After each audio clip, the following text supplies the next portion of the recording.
The Adidas Boston 12. Everyone says this is a remarkable shoe, but I'm having a change of heart. Let's talk about it. So before we get into the video, make sure you like the video, subscribe to the channel. If you're already subscribed, watch this content. Thanks so much. Love you guys a lot. Make sure you follow me on Instagram and Strava for all sorts of updates and things like that. So without further ado, let's begin. Specs for the shoe somewhere up here. And at 150 plus miles, which I feel like I should be further along in these shoes than I am. Surprisingly, I'm not. We're going to showcase, of course, what the outsoles, bottoms of these shoes look like at this point in time, as we usually do. Mostly just because we like to see how long the shoe holds up in its usual conditions of both running, walking, being for daily use, and things like that. And yeah, I guess the shoe we'll start off with is the right foot. Of course, we got a couple of cool things going on based on what I see right off the rip. So again, areas of interest for me are always on the very outside of the shoe here and just kind of what's going on in the toe box on the top. And as we can see, the rubber is still holding up quite well. The Continental rubber outsole that has been on multiple occasions praised by the viewers and who have told me, hey, listen, you should run with this shoe because this outsole is incredible. It'll last a long time when you run in it and things like that. So yeah, overall there's, a lot of good pieces to it that have been holding together. I see that I'm not really ripping any pieces of the outsole too much. I am seeing a little bit of shred, which is expected, just like right up here in this top area. I have like blueberries or some kind of berries that I've like stomped on while I was in the shoe. I didn't really get a chance to clean it. Should be something on my bucket list to do. But nevertheless, there's a little bit of singeing here in the heel area of the shoe. That might be from me just like walking with it and using it for other daily activities. Sometimes I like to cycle them out and I just like to walk in the shoe. It's quite comfortable in that kind of case. So yeah, that's just something I've been doing on the side with this particular thing when I'm not running in it and whatnot. And in our left foot, nothing too unusual to report. The rubber's in good shape. We just do have some shredding at the very top of the shoe in this area right there. Nothing too unusual, all kind of expected. And yeah, it's holding up quite well. And what I mean by the change of heart, what I was talking about at the beginning of this video, is that in the last review that I did of probably a month or so back, I had talked about how the Boston 12 just wasn't really suiting my needs because the Boston 11 just felt like a far more superior shoe to run in. And what I mean by that is that the Boston 11 was just a lot more firm. The lock of the shoe was super streamlined, and I just enjoyed having the ride of that shoe on a daily basis. Whereas this shoe, it's super loose, it's kind of flexible, a little bit too much, a bit flimsy in some areas. The shoelaces don't really keep the upper tight as much as I really wanted it to be. But after comparing it to some other shoes in my daily lineup, which I should make a comparison video for the Chicago Marathon vlog's sake, I ended up finding the true purpose of where this shoe really does belong in my lineup, and that is here. It is definitely going to be for my easier day type of runs, not necessarily recovery because the plate is in the shoe, so you want something a little bit more soft for that.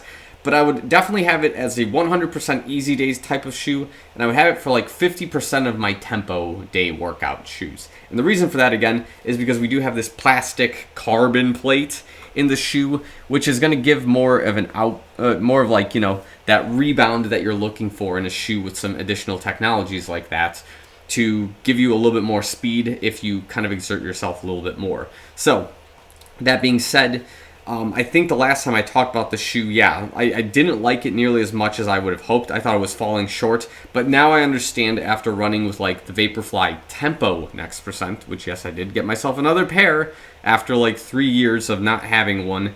I basically realized that with the way that shoe was responding to my harder workouts and how this one was responding to the easier ones and vice versa, this shoe just has a good place for being a consistent, reliable, easy day type of shoe. And now I'm sure a lot of you guys in the comments probably don't have as many shoes to play around with as I do for like a daily lineup. The hint here is I have like maybe 3 or 4 shoes I can play around with at any given time. I digress. The point there is that you are more selective and more stingy about your shoes' responses to your runs and your daily activities if you have more options. So I do like the Boston 12. I loved the Boston 11. So my thought here is, okay, don't disqualify the newer version of the shoe quite yet until we find a place for it. And when we do find a place for it, is it a spot that's really necessary for me? So the easy run, absolutely. That's like a totally necessary thing to do when it comes to something for like marathon training, where if I need to run longer distances and I need to be in a shoe that's going to be comfortable and reliable, this would be probably my choice. Now, granted, if I'm trying to do some more race simulation materials, I would probably be in like a race shoe or something a little bit faster to simulate that. But if we're just doing it like cruising on a day-to-day basis, this would be definitely my pick for that easy run, long run style type of shoe. And it can also work for those quick days too. Just you got to be, you got to be aware of the fact that this is probably more for road running than it would be for trail running, simply because, again, the shoe's rubber is flattened out to the way of which it is, because you don't want it to have too much gravel damage or things like that as you're running with it. If you're looking for more of a trail running specific shoe, digression, of course, I would not lean towards the Boston 12, just because I feel like the impact from that would pretty much cause some, I would say, unnecessary damage to the outsole that you would not necessarily want in like a shoe like this. So yeah, I'm starting to see people's understanding of why this is probably like the best running shoe of 2023. I don't know if it's necessarily the best, but I understand why people love this thing on a day-to-day basis a little bit more. I'm giving it a little bit more slack than I did previously. And yeah, that's just kind of the big thing I wanted to get off my chest. In terms of all the materials, there's no ripping on the uppers that I was aware of. The Light Strike Pro foam here on top is still soft. It doesn't feel like it's losing any sort of power. The shoe is super consistent. That's another thing to note, that when I'm going on like a run where I'm running 720, 730 pace, it does not hurt to run in this shoe in any sort of way. It just, yeah, every step feels almost exactly the same. It doesn't feel like there's some sort of like power exertion that's incorrect or imbalanced in any sort of way. So that's something I really do enjoy in an easy run style shoe, and I'm glad that the Boston 12 can at least satisfy that requirement of being that shoe for me. So at 150 plus miles, I'm not expecting too much crazy damage. I think at 250 plus, we should start seeing something really crazy to showcase for you guys. So that may be the next time we talk about the shoe on this channel, unless we get to 200, which we might. And yeah, we'll leave it just like that, I guess, at this point in time in the video.